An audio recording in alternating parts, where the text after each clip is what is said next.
Hello বন্ধুরা, চলে এসেছি আমরা আজকে পানিহাটির মেলাতে। চলো দেখতে থাকো। আমরা ওখানে গিয়েই একবারে ভিডিও স্টার্ট করেছি। তো দেখতে পাচ্ছ কত গাড়ি যাচ্ছে, আমরা রাস্তা পারাপার করতে পারছিলাম না, ফাইনালি রাস্তা পার হয়ে গেছে।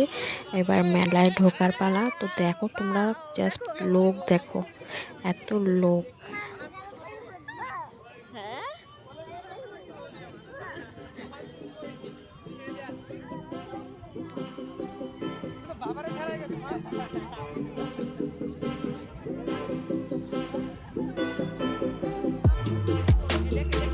তো বন্ধুরা দেখো ওরা কতটা পরিমাণে মজা করছে। আমার মেয়ে তো দেখে, মা আমি ওদের সাথে যাব, ওদের সাথে লাফাবো, এরকম করছিল। তো ওকে উঠতে দিইনি, কেননা ও অত্যন্ত ছোট এখনও, আর একটু বড় হলে তখন চড়তে পারবে।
এদিকে তাকাও আমাদের দিকে।